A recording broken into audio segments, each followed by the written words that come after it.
সবাইকে প্রীতি এবং শুভেচ্ছা জানাচ্ছি প্রিয় এইচএসসি পরীক্ষার্থী বন্ধুরা। আশা করি ইতিমধ্যে তোমাদের প্রস্তুতি সম্পন্ন করেছো। তোমাদের প্রস্তুতির সহায়ক হিসেবে ইংরেজি প্রথম পত্রের উপর সাজেশন হিসেবে একটি মডেল টেস্ট নিয়ে আসলাম। আশা করি এই মডেল টেস্টের মাধ্যমে এই মুহূর্তে তোমার প্রস্তুতি কোন পর্যায়ে রয়েছে নিজেকে যাচাই করে নিতে পারবে। পাশাপাশি তোমাদের শর্ট সিলেবাস নিয়ে আলোচনা করা হবে। এখনও শর্ট সিলেবাস নিয়ে অনেকের দ্বিধাদ্বন্দ্ব রয়েছে। চলো মডেল টেস্টটি শুরু করার পূর্বে আমরা শর্ট সিলেবাসটি দেখে নিই। তোমরা নিশ্চয়ই অবগত আছো 2023 সালে যে শর্ট সিলেবাসে পরীক্ষা অনুষ্ঠিত হয়েছিল সেই 23 সালের শর্ট সিলেবাস দিয়েই 23 সালের পরীক্ষা অনুষ্ঠিত হয়েছে, 2024 সালের পরীক্ষা অনুষ্ঠিত হয়েছে এবং আসন্ন 2025 সালের পরীক্ষাও অনুষ্ঠিত হতে যাচ্ছে। তবে কিছুটা অদল বদল আছে, একটু পরেই তোমরা বিষয়টা ক্লিয়ার হতে পারবে। দেখে নিই 2023 সালে কি ছিল। Unit 1 people or institutions making history, unit 2 dreams, unit 3 lifestyle, unit 4 adolescence, unit 5 youthful achievers, unit 6 relationships, unit 7 human rights, unit 9 tours and travels, unit 12 education and life. Same টপিকগুলো আছে কিন্তু ইউনিট পরিবর্তন হয়েছে। 2023 এবং 24-এর যে টেক্সট বুক আছে সেখানে কিন্তু এই ইউনিটগুলো মিলবে না। 2025 সালের পরীক্ষার্থী যারা রয়েছে তোমাদের টেক্সট বুকের পেছনে 2023 এবং 24 লেখা আছে কিনা সেটা কনফার্ম হয়ে এই ইউনিটগুলো তোমরা পড়বে। Unit 1 people or institutions making history lesson 1 2 3, unit 4 human rights lesson 1 থেকে 4, unit 5 education and life lesson 1 থেকে 4, ইউনিট 6 ড্রিমস লেসন 1 থেকে 3, ইউনিট 7 ইউথফুল অ্যাচিভার্স লেসন 3 থেকে 5, ইউনিট 8 রিলেশনশিপস লেসন 1 থেকে 3, ইউনিট 9 অ্যাডোলেসেন্স লেসন 1 থেকে 5, ইউনিট 10 লাইফস্টাইল লেসন 1 থেকে 5, unit 13 tours and travels lesson 1 থেকে 3। এই ছিল 2025 সালের পরীক্ষার্থীদের জন্য ইংলিশ ফর টুডে বইয়ের ইউনিটগুলো। তোমাদের টেক্সট বুকের পিছনে 2023 এবং 24 লেখা আছে কিনা এটা কনফার্ম হয়ে নিবা। টপিকগুলো খেয়াল রাখলেই হবে। তাহলে দেখা যাচ্ছে যে 2023 সালে যে টপিকগুলো ছিল সেগুলোই 2025 সালের টপিকগুলো আছে। এই দুটোকে যদি আমরা এখন পাশাপাশি রাখি তাহলে বুঝতে পারবো যে কী পরিবর্তন হয়েছে। 2023 সালের শর্ট সিলেবাস এই কলামে রয়েছে এবং এই কলামে রয়েছে 2023 এবং 24 সালের টেক্সট বুক অনুযায়ী, অর্থাৎ যারা 2025 সালে পরীক্ষা দিবে তাদের টেক্সট বুক অনুযায়ী ইউনিটগুলো এই কলামে রয়েছে। Unit 1 people or institutions making history এটা ইউনিট 1এই আছে। ইউনিট 2 ড্রিমস এটা হয়ে গেছে ইউনিট 6। 2023 সালে যেটা ইউনিট 3 ছিল লাইফস্টাইল সেটা 23 এবং 24 সালের বইয়ে সেটা 23 এবং 24 সালের বই অনুযায়ী হয়ে গেছে ইউনিট 10। 2023 সালে ইউনিট 4 যেটা ছিল তোমাদের জন্য এটা হয়ে গেছে ইউনিট 9 এবং ইউনিট 5 ইউথফুল অ্যাচিভার্স যেটা ছিল সেটা হয়ে গেছে ইউনিট 7। ইউনিট 6 চলে গিয়েছে ইউনিট 8-এ, ইউনিট 7 চলে গিয়েছে ইউনিট 4-এ, ইউনিট 9 চলে গিয়েছে ইউনিট 13-এ, ইউনিট 12 চলে গিয়েছে ইউনিট 5। তাহলে ইউনিটগুলো পরিবর্তন হয়েছে কিন্তু টপিকগুলো অপরিবর্তিত আছে। সুতরাং তোমরা অবশ্যই টপিকগুলো মিলিয়ে নিবে। আশা করি তাহলে আর প্রবলেম হবে না। চলো এবার মডেল টেস্টটি সমাধান করি। তোমরা নিশ্চয়ই অবগত আছো 3টি প্যাসেজ থাকবে তোমাদের টেক্সট বুক থেকে। প্রথম প্যাসেজের উপর ভিত্তি করে এমসিকিউ এবং প্রশ্নের উত্তর লিখতে হবে। চলো প্রথম প্যাসেজটি আমরা পড়ি, তাহলে যে কোনো প্রশ্নের উত্তরই তোমাদের জন্য দেওয়া সহজ হয়ে যাবে। Adolescence constitute a nation's core resource for national renewal and growth. Adolescent মানে হলো বয়ঃসন্ধিকাল, অর্থাৎ কৈশোরকাল, বড়ও না ছোটও না, এই সময়কে অ্যাডোলেসেন্ট বলা হয়। এই অ্যাডোলেসেন্ট যারা রয়েছে তারাই গঠন করে থাকে একটি জাতির মূল সম্পদ, core resource for national renewal. Renewal মানে হলো পুনর্জীবনী বা পুনর্জাগরণ, পুনর্জন্ম, অ্যান্ড গ্রোথ প্রবৃদ্ধি। একটি জাতির পুনর্জীবনী বা পুনর্জাগরণ এবং প্রবৃদ্ধি মূল সম্পদ গঠন করে থাকে অ্যাডোলেসেন্ট যারা তারা। চলো আমরা অ্যাডোলেসেন্টকে আর একটু সংজ্ঞায়িত করি। Adolescence is a period. Adolescence হলো একটি সময় ইন লাইফ, জীবনে, ওয়েন ট্রানজিশন, যখন পরিবর্তন, ফ্রম চাইল্ডহুড টু অ্যাডাল্টহুড, শৈশবকাল থেকে পূর্ণবয়স্ক ব্যক্তিতে টেক্স প্লেস, ঘটে থাকে, অ্যান্ড বিহেভিয়ার্স অ্যান্ড লাইফস্টাইলস, আচার আচরণ, জীবনধারণ পদ্ধতি আর শেপড, সেগুলো গঠিত হয়ে থাকে। According to the world health organization, world health অর্গানাইজেশনের মতে adolescence is the period, adolescence হলো সেই সময়, which shapes the future of girls and boys lifes, যেটা গার্লস এবং বয়েজদের যে জীবন তার ভবিষ্যৎ রূপ দিয়ে থাকে। There are 28 million adolescents in Bangladesh. বাংলাদেশে 28 মিলিয়ন অ্যাডোলেসেন্ট রয়েছে, কিশোর কিশোরী রয়েছে। 13.7 million of them are girls, তাদের মধ্যে 13.7 মিলিয়ন হলো গার্লস। 10 লাখে 1 মিলিয়ন হয়, 10 মিলিয়নে 1 কোটি হয়। And 14.3 million boys. তাহলে এটাকে যদি আমরা কোটিতে রূপান্তর করি, 1 কোটি 43 লক্ষ বয়েজ রয়েছে এবং 1 কোটি 37 লক্ষ গার্লস রয়েছে। The situation of adolescent girls in Bangladesh, বাংলাদেশে অ্যাডোলেসেন্ট গার্লস যারা রয়েছে তাদের যে পরিস্থিতি, ইজ ক্যারেক্টারাইজড, সেটাকে চরিত্রায়িত করা হয়, বৈশিষ্ট্যায়িত করা হয় বাই ইনইকুয়ালিটি, অসমতা দ্বারা, অ্যান্ড সাবঅর্ডিনেশন, এবং অধীনস্থতা দ্বারা, within the family and society, পরিবারের মধ্যে এবং সমাজের মধ্যে তারা অসমতা এবং অধীনস্থতা দ্বারা নিয়ন্ত্রিত হয়ে থাকে। This inequality leads to wide spread practice of child marriage, এই যে অসমতা সেটা ধাবিত করে ব্যাপক বিস্তৃতভাবে বাল্যবিবাহর দিকে, মার্জিনালাইজেশন অথবা তাদেরকে কোণঠাসা করে রাখা হয়, অর এক্সক্লুশন অথবা বাদ রাখা হয় from health, education and economic opportunities, স্বাস্থ্য, শিক্ষা এবং অর্থনৈতিক যে সুযোগ সুবিধা রয়েছে সেগুলো থেকে তাদেরকে বঞ্চিত করে রাখা হয়। অ্যান্ড ভলনারেবিলিটি, এবং অরক্ষিত হয়ে যায় টু ভায়োলেন্স, সহিংসতা অ্যান্ড সেক্সুয়াল অ্যাবিউজ দ্বারা। In Bangladesh the legal age of marriage is 18 for girls and 21 for boys. বাংলাদেশে আইনসম্মত মেয়েদের জন্য বিয়ের বয়স হলো 18 এবং ছেলেদের জন্য 21। However, 33% of adolescent girls are married before the age of 15. কিন্তু 15 বছর হওয়ার আগেই 33% মেয়েদের বিয়ে হয়ে যায়, and 60% become mothers by the age of 19, এবং 19 বছর হওয়ার আগেই 60% মেয়েরাই মা হয়ে যায়।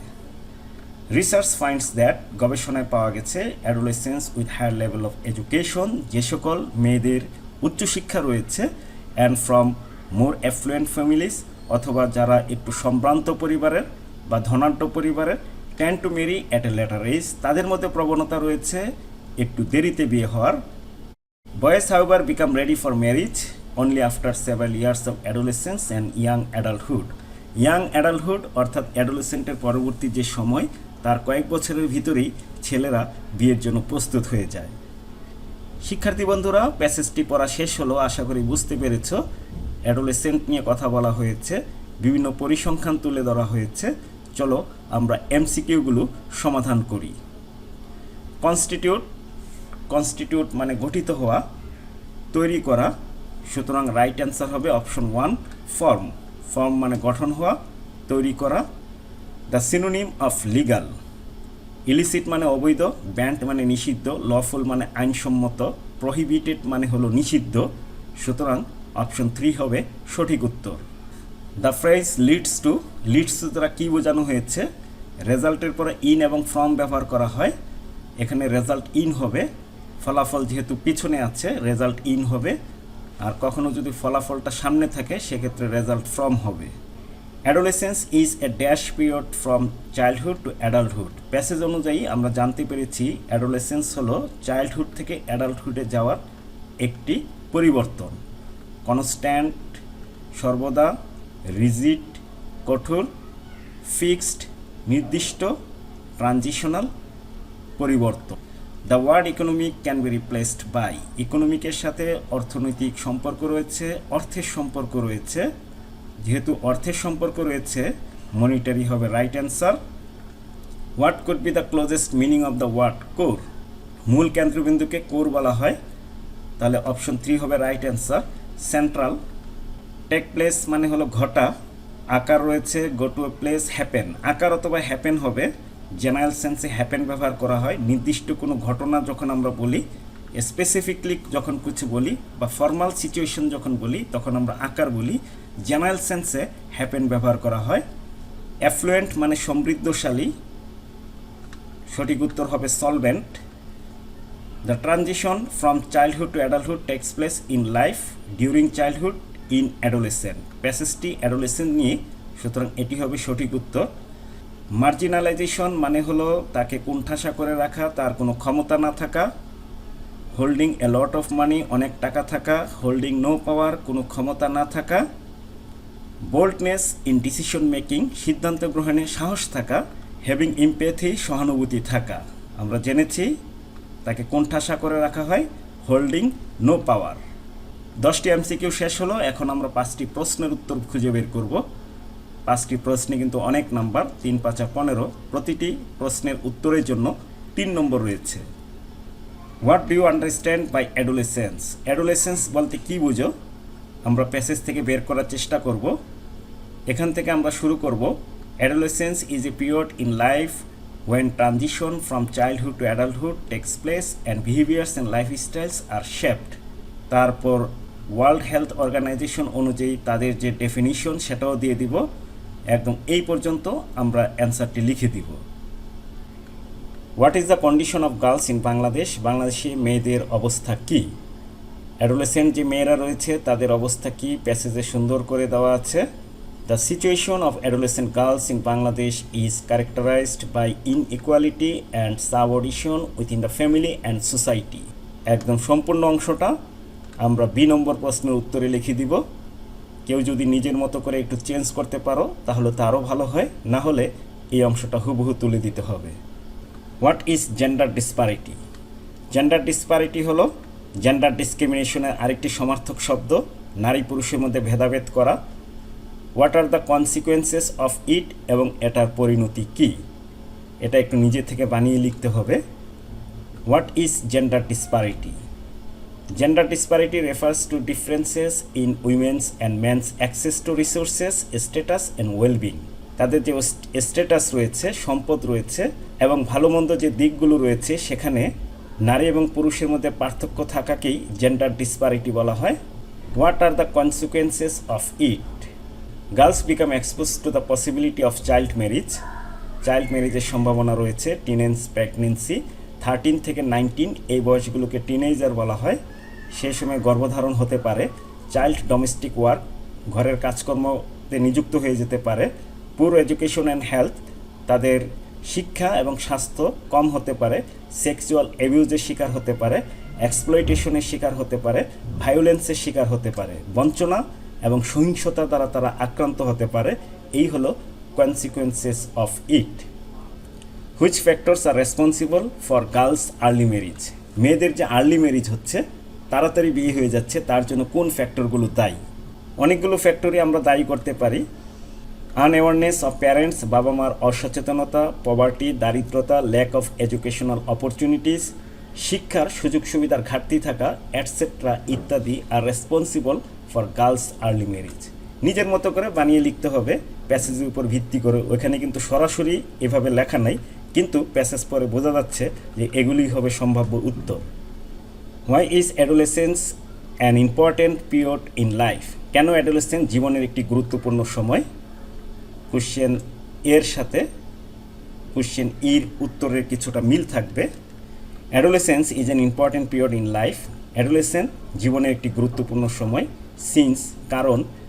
ইট is a period in life, এটা জীবনের একটি সময়। When transition from childhood to adulthood takes place and behaviours and lifestyles are shaped, শৈশব থেকে পূর্ণবয়স্কে রূপান্তরিত হয় এবং আচার আচরণ এবং ভবিষ্যতে সে কী জীবনযাপন করবে, কোন ধরনের লাইফস্টাইল হবে, সেটাও কিন্তু গঠিত হয় এই জন্যই অ্যাডোলেসেন্ট জীবনের একটি গুরুত্বপূর্ণ সময়।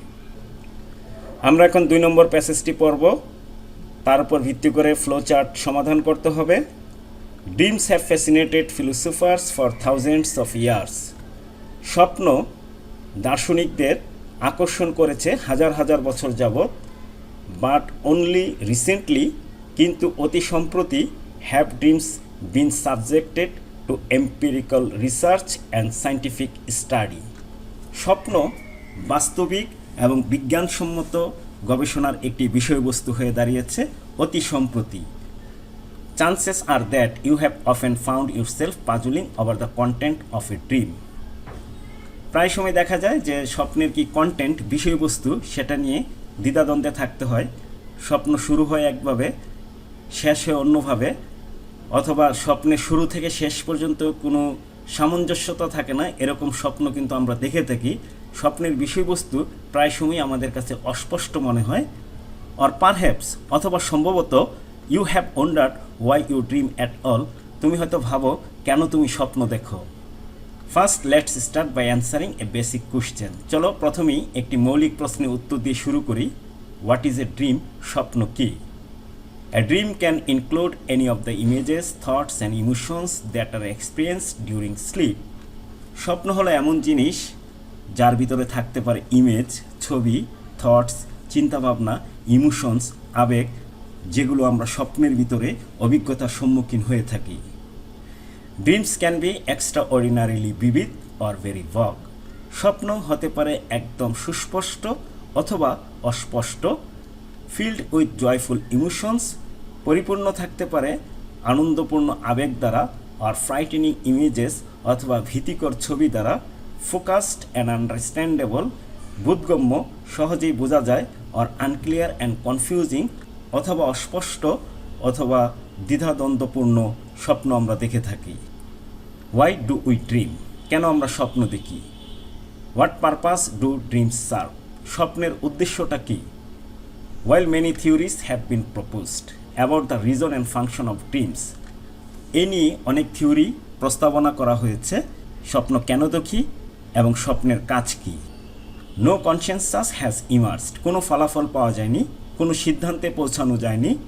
Considering the time we spend in a dreaming state, স্বপ্নে আমরা কতটুকু সময় ব্যয় করি সেটা বিবেচনা করে। দ্য ফ্যাক্ট দ্যাট রিসার্চার্স, যারা রিসার্চার রয়েছে, গবেষক রয়েছে, do not yet understand the purpose of dreams may seem baffling. স্বপ্নের উদ্দেশ্য কী তারা যে এটা বুঝতে পারছে না, এটা মনে হতে পারে হতবুদ্ধিকর, বিভ্রান্তিকর। However it is important to consider that, যাই হোক এটা বিবেচনা করা গুরুত্বপূর্ণ যে science is still unravelling the exact purpose and function of sleep itself. এটা বিবেচনা করা গুরুত্বপূর্ণ যে বিজ্ঞান এখনও কাজ করছে ঘুমের কী উদ্দেশ্য সেটা নিয়েই। স্বপ্ন তো দূরের কথা, স্বপ্ন পরে, ঘুম নিয়েই বিজ্ঞানীরা এখনও গবেষণা চলমান রেখেছেন।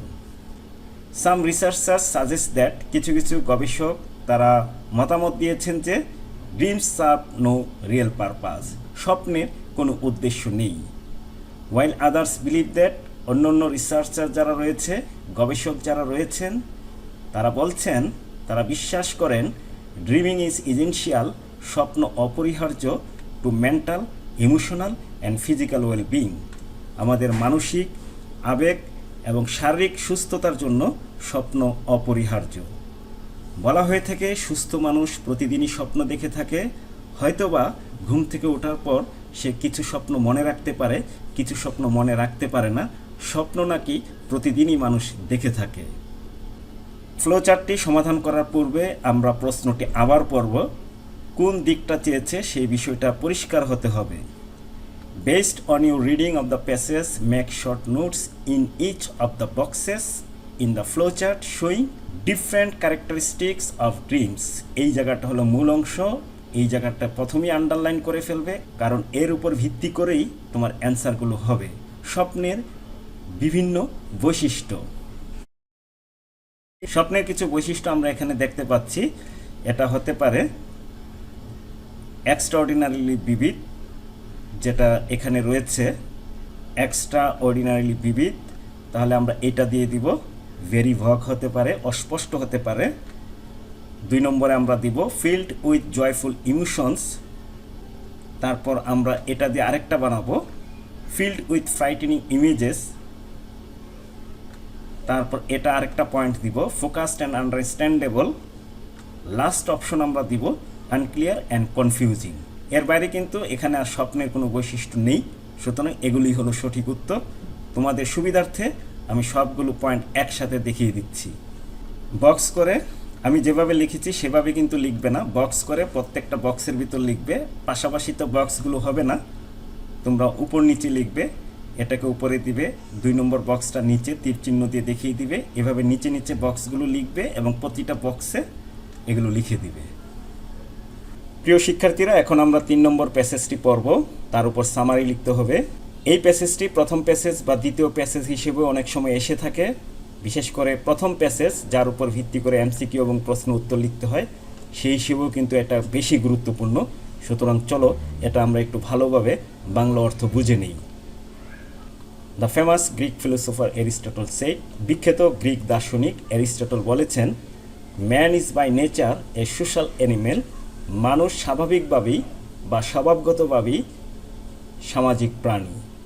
What he meant was that, তিনি যেটা বোঝাতে চেয়েছেন সেটা হলো ম্যান বাই ইনস্টিংক্ট, মানুষ সহজাতভাবেই সিক্স কোম্পানি অফ আদার্স, অন্যের সাহচর্য খুঁজে থাকে, অ্যান্ড ইস্টাবলিশেস রিলেশনশিপ, এবং সম্পর্ক স্থাপন করে থাকে, much like most animals of the wild, বন্য অন্য জীবজন্তুর মতোই, ফর কম্পানিয়নশিপ, সাহচর্যের জন্য, and for physical and emotional support, এবং শারীরিক এবং ইমোশনাল যে সাপোর্ট তার জন্য সাহচর্য খুঁজে থাকে।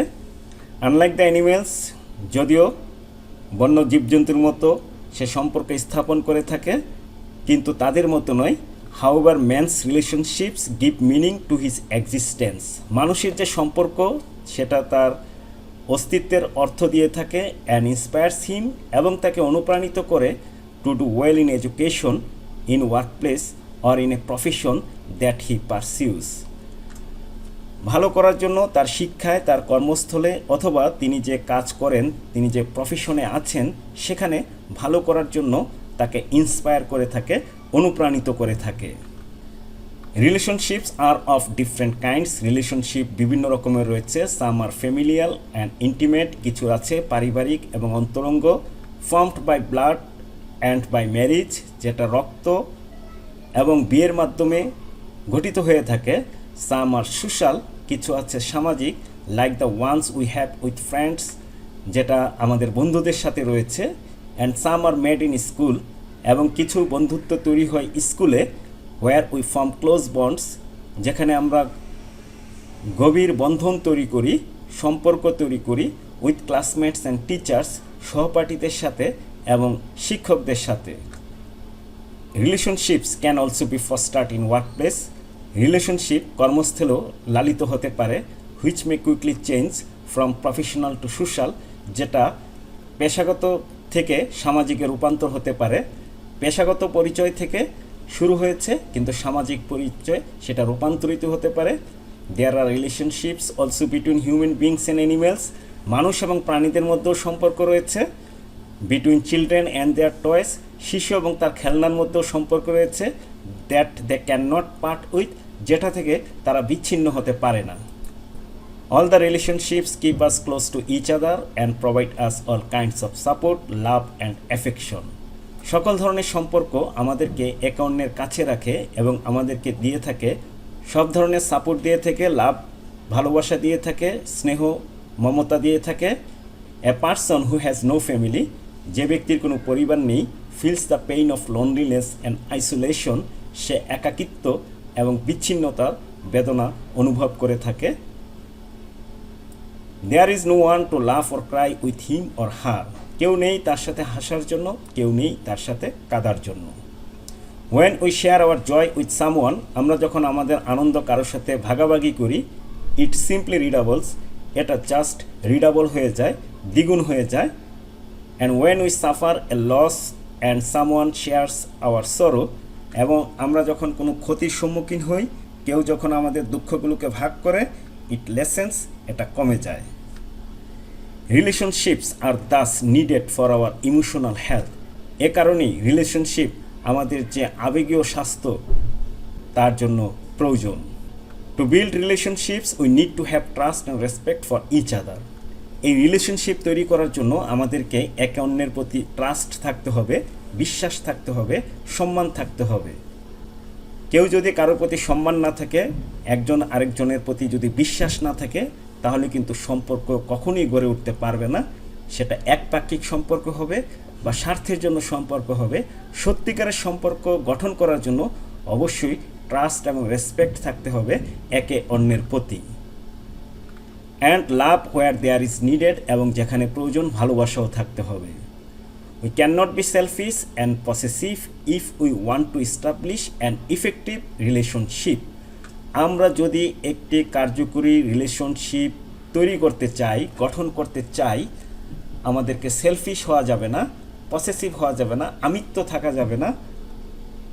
বাট কোয়াইট অফেন, কিন্তু প্রায় সময় উই সি পিপুল, আমরা দেখতে পাই লোকেরা কোয়ারেলিং, ঝগড়া করছে, অ্যান্ড ফাইটিং, মারামারি করছে উইথ ইচ আদার, এক অন্যের সাথে, which only brings misery and loss to all, যেটা দুর্দশা এবং ক্ষতি নিয়ে আসে সবার জন্য।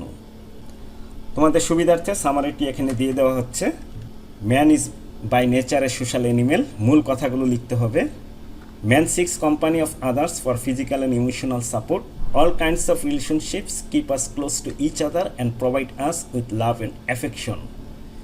If we can share our joy with someone, it simply increases, and if we can share our sorrow, it becomes less painful.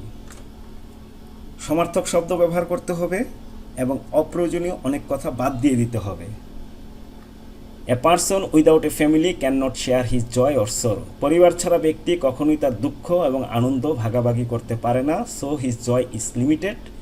তার আনন্দগুলো সুতরাং সীমাবদ্ধ হয়ে থাকে। And his sorrow is more painful. তার দুঃখগুলো আরও বেদনাদায়ক। Relationships are built on trust and respect for each other. Respect এবং ট্রাস্টের উপর ভিত্তি করেই রিলেশনশিপ তৈরি হয়। We must avoid selfishness and পসেসিভনেস। অবশ্যই আমাদেরকে স্বার্থপরতা এবং আমিত্ব বা আমার একটা ভাব, এটাকে পরিহার করতে হবে। ফর্ম অ্যান্ড ইফেক্টিভ রিলেশনশিপ, একটি কার্যকরী সম্পর্ক তৈরি করার জন্য। এখন আমরা কোশ্চেন 4 সমাধান করব। এখানে যে ওয়ার্ডগুলো রয়েছে সেই ওয়ার্ডগুলো দিয়ে নিচের গ্যাপগুলো পূরণ করব।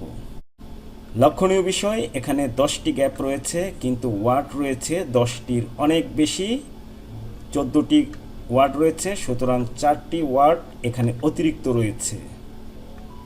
ক্ষেত্রবিশেষে ওয়ার্ডগুলো গ্রামাটিক্যাল চেঞ্জ হতে পারে, নির্ভর করবে সেন্টেন্সের উপর। চলো আমরা সমাধান করি। Communicative competence refers to the ability. Communicative competence যোগাযোগের দক্ষতা বলতে বোঝায় অ্যাবিলিটি, সামর্থ্যকে, টু ইউজ ল্যাঙ্গুয়েজ অ্যাপ্রোপ্রিয়েটলি, ভাষাকে যথাযথভাবে ব্যবহার করা, ইন ভেরিয়াস সার্কামস্ট্যান্সেস, বিভিন্ন পরিস্থিতিতে। There are 2 ways of developing communicative competence in a language. Develop আছে, অফ প্রেপোজিশন, আইএনজি যোগ করতে হবে। 2টি পদ্ধতি রয়েছে কমিউনিকেটিভ কম্পিটেন্স ডেভেলপ করার জন্য। প্রথমটির নাম হলো acquisition. The first is acquisition. Acquisition কি? Which is similar to the way people develop ability in their mother tongue. মাতৃভাষায় মানুষ যেভাবে দক্ষতা অর্জন করে থাকে, সেভাবে যদি কোনো ভাষার উপর দক্ষতা অর্জন করা যায়, সেটাকে বলা হয় acquisition. They are aware only of the fact that, তারা একটি বিষয়ে শুধু সচেতন থাকে। They are using the language, তারা ভাষাটি ব্যবহার করছে ফর কমিউনিকেশন, যোগাযোগের জন্য। গ্রামার নিয়ে সচেতন থাকে না, অন্য কিছু নিয়ে সতর্ক থাকে না, সচেতনতার প্রয়োজনও হয় না। তারা শুধু ভাষাটা ব্যবহার করে যোগাযোগ করার জন্য অটোমেটিক তারা ভাষাটা শিখে ফেলে, আর এই পদ্ধতির নামই হলো acquisition. It is a natural subconscious process, এটা হলো একটি স্বাভাবিক অবচেতন প্রক্রিয়া। আমরা কিন্তু সচেতন না, সুতরাং এটা subconscious process. In which users are not, যেখানে ইউজার্সরা, ব্যবহারকারীরা, অ্যাওয়ার, সচেতন নয়, অফ অ্যাকোয়ারিং এ ল্যাঙ্গুয়েজ, একটি ভাষা অর্জনের জন্য। সে যে একটি ভাষা শিখছে এ ব্যাপারে কিন্তু সে সচেতন নয়, কিন্তু একটি সময় পর দেখা যায় সে ভাষাটি খুব সুন্দরভাবে আয়ত্ত করেছে। যেমন আমরা বাংলা ভাষায় কথা বলি, বাংলা ভাষা যে আমরা শিখেছি সেই শেখার সময় কিন্তু আমরা মোটেও সচেতন ছিলাম না, কিন্তু একটা সময় পরে আমরা বাংলা ভাষায় বলতেও পারছি, লিখতেও পারছি, সব মনের ভাব প্রকাশ করতে পারছি। এটাকেই বলা হয় acquisition. In non technical terms অন্যভাবে এটাকে বলা হয় acquisition is picking up A language spontaneously. Spontaneous আছে, ly যুক্ত হবে, স্বতঃস্ফূর্তভাবে একটি ভাষাকে কুড়িয়ে পাওয়া। কোনো কষ্ট নেই, একটি ভাষাকে জাস্ট কুড়িয়ে পাওয়ার মতোই সহজ অ্যাকুইজিশন। অবচেতনভাবে অটোমেটিক্যালি ভাষাটি সে শিখে ফেলে। কোশ্চেন 4 সমাপ্ত হলো। এখন আমরা কোশ্চেন 5 সমাধান করব।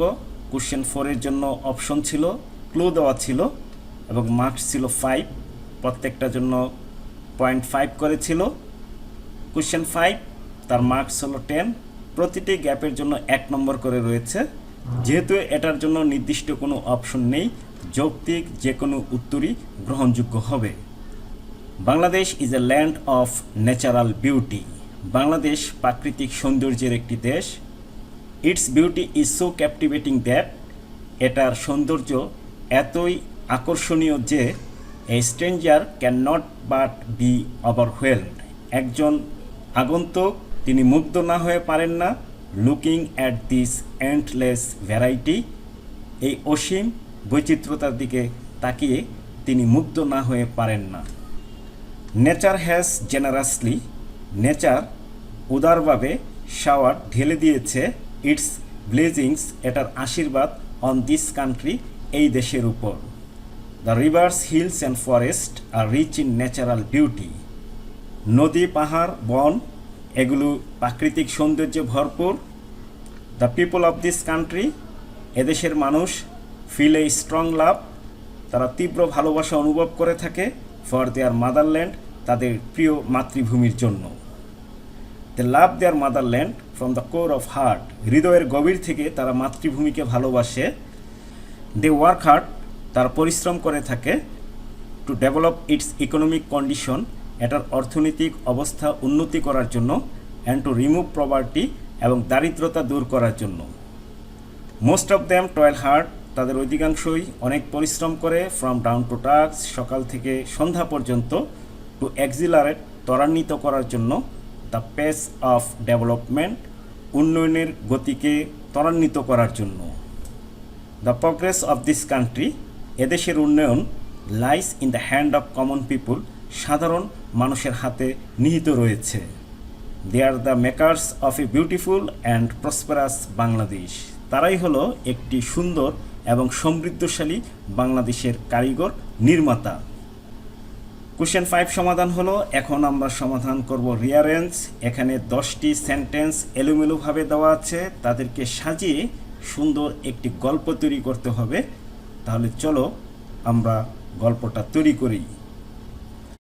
জয়নুল আবেদিনের জীবনী নিয়ে রিয়ারেঞ্জটি তৈরি করা হয়েছে। প্রথমেই তার জন্ম সালটি খুঁজে বের করব। Zainul Abedin was born at a village in Kishoreganj in 1914। 1914 সালে কিশোরগঞ্জের একটি গ্রামে জয়নুল আবেদিন জন্মগ্রহণ করেছেন। তার বাবা ছিলেন তমিজউদ্দিন, একজন police officer. His father Tamizuddin was a police officer. Zainul Abedin was such a personality who enriched our culture. Zainul Abedin এমন একজন ব্যক্তি ছিল যিনি আমাদের সংস্কৃতিকে সমৃদ্ধ করেছেন। The great personality is a person who contributed for his country or the people. Great personality হলো সেই ব্যক্তি যিনি অবদান রাখেন তার দেশের জন্য অথবা তার মানুষের জন্য। He was a great artist who owned name and fame for himself and his country. তিনি এমন একজন বিখ্যাত শিল্পী ছিলেন যিনি নিজের জন্য এবং তার দেশের জন্য সুনাম বয়ে এনেছিলেন। The artist did not like the hard rules of school. এই শিল্পী স্কুলের যে বাধা ধরা নিয়ম ছিল সেটা পছন্দ করতেন না। So at the age of 15 he went to Kolkata and was admitted in a government art college. 15 বছর বয়সে তিনি কলকাতা চলে গেলেন এবং গভর্নমেন্ট আর্ট কলেজে তিনি ভর্তি হলেন। He drew the pictures of the famine of the Second World War and got huge reputation. দ্বিতীয় বিশ্বযুদ্ধের মহামারীর উপর তিনি ছবি আঁকলেন এবং অনেক খ্যাতি তিনি অর্জন করলেন। For this he was awarded gold medal in All India. All ইন্ডিয়াতে তিনি গোল্ড মেডালে ভূষিত হলেন। তখন অবিভক্ত উপমহাদেশ ছিল, সেখানে তিনি স্বর্ণপদক পেলেন। এই মহান ব্যক্তি মারা যান 28 মে 1976 সালে ঢাকায়। He died on 28 May 1976 in Dhaka. রিয়ারেন্সটি সমাপ্ত হলো। এখন আমরা দেখব রাইটিং পার্টে তোমাদের জন্য কি কি রাখা আছে। একটি গ্রাফ, মার্কস 15, খুবই common graph. The internet users from 2012 to 2018, সালগুলো চেঞ্জ হতে পারে। সুন্দর করে সালগুলো দেখে দেখে সংখ্যাগুলো লিখতে হবে এবং এখানে যে পরিসংখ্যান কিভাবে উল্লেখ আছে তার একটা ক্লু থাকবে। যেমন এখানে আছে the internet users in lakh. 2012 সালে 1.5 লক্ষ মানুষ ইন্টারনেট ব্যবহার করত, 13 সালে 3 লক্ষ, এইভাবে প্রতি বছর বেড়েই চলেছে। সুন্দরভাবে সেটি সেন্টেন্স আকারে তুলে দিতে হবে। অ্যাটলিস্ট 80 ওয়ার্ডস, 1 পৃষ্ঠা 1.5 পৃষ্ঠা, সর্বোচ্চ 2 পৃষ্ঠা, এর বেশি কোনোভাবেই নয়। এটি সমাপ্ত করতে হবে, সামারি লিখতে হবে। এই যে বেড়ে চলেছে সেটা সন্তোষজনক অথবা অসন্তোষজনক, আরও বাড়া প্রয়োজন কিনা, এবং যারা ইন্টারনেট ব্যবহার করে থাকে তারা দেশের অর্থনীতিতে উন্নতিতে কি অবদান রাখতে পারে এবং এটা সন্তোষজনক কিনা এ ব্যাপারে নিজের মতামত তুলে ধরতে হবে। কোশ্চেন 8, একটি স্টোরির অংশবিশেষ দেওয়া আছে, এটারও marks 15। There was a pond full of frogs. একটি পুকুরে ব্যাঙ ভর্তি ছিল। Some of them often put their heads out of the water and croaked loudly. তাদের কেউ কেউ মাথা পানির উপরে তুলে জোরে ডাকাডাকি করলো। One day some boys were playing by the side of the pond. একদিন কিছু ছেলে পুকুরের পাশে খেলছিল। কোনো কোনো গল্পে থাকে পুকুরের পাশ দিয়ে যাচ্ছিল।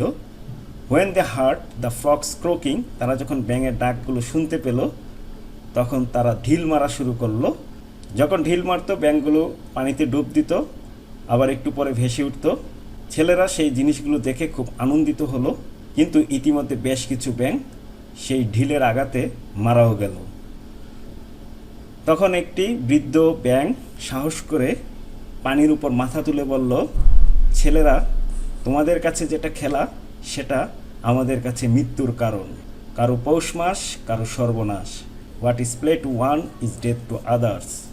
স্টপ থ্রোয়িং স্টোনস অ্যাট আস। আমাদের প্রতি পাথর নিক্ষেপ করা বন্ধ করো। ছেলেরা ভুল বুঝতে পারলো এবং তারা প্রস্থান করলো। এই ছিল গল্পটি। সর্বশেষ প্রশ্ন, লেটার লিখতে হবে। Suppose you are Mukta, you have recently been to the Sundarbans. সম্প্রতি তুমি সুন্দরবন গিয়েছিলা। Now write a letter to friend narrating the scenic beauty. প্রাকৃতিক সৌন্দর্য বর্ণনা করে বন্ধুর কাছে চিঠি লিখতে হবে। মার্কস 10। এই হলো 40 মার্কস। প্রিয় শিক্ষার্থী বন্ধুরা, এই ছিল মডেল টেস্টটি। আশা করি তোমাদের প্রস্তুতি কোন পর্যায়ে রয়েছে এই মডেল টেস্টের মাধ্যমে নিজেদেরকে ইতিমধ্যে যাচাই করে নিয়েছো। তোমাদের পরীক্ষার পূর্ব পর্যন্ত এই চ্যানেলে বিভিন্ন মডেল টেস্ট আপলোড দেওয়া হবে তোমাদের প্রস্তুতির সহায়ক হিসেবে। এছাড়া এই চ্যানেলে বিভিন্ন সালে বোর্ড পরীক্ষা আগত ইংরেজি প্রথম পত্র এবং দ্বিতীয় পত্রের ব্যাখ্যা সহ সমাধান রয়েছে। আশা করি সবগুলো ভিডিও যদি তোমরা দেখতে পারো, ইংরেজিতে তোমাদের প্রস্তুতি অত্যন্ত সুন্দর হবে। অন্যের চাইতে তোমরা এক ধাপ এগিয়ে থাকবে। তোমাদের সুবিধার্থে ইংরেজি প্রথম পত্র দিয়ে একটি প্লেলিস্ট বানানো হয়েছে এবং ইংরেজি দ্বিতীয় পত্র দিয়ে আরেকটি প্লেলিস্ট বানানো হয়েছে। তাদের লিঙ্ক এই ভিডিওর ডেসক্রিপশনে তোমরা পেয়ে যাবে। পরিশেষে তোমাদের উজ্জ্বল সাফল্য কামনা করে, উজ্জ্বল ভবিষ্যৎ কামনা করে আজকের মতো এখানেই বিদায় নিচ্ছি। কথা হবে পরবর্তী ভিডিওতে। সে পর্যন্ত সবাই ভালো থাকো, সুস্থ থাকো, নিরাপদে থাকো। আল্লাহ হাফেজ।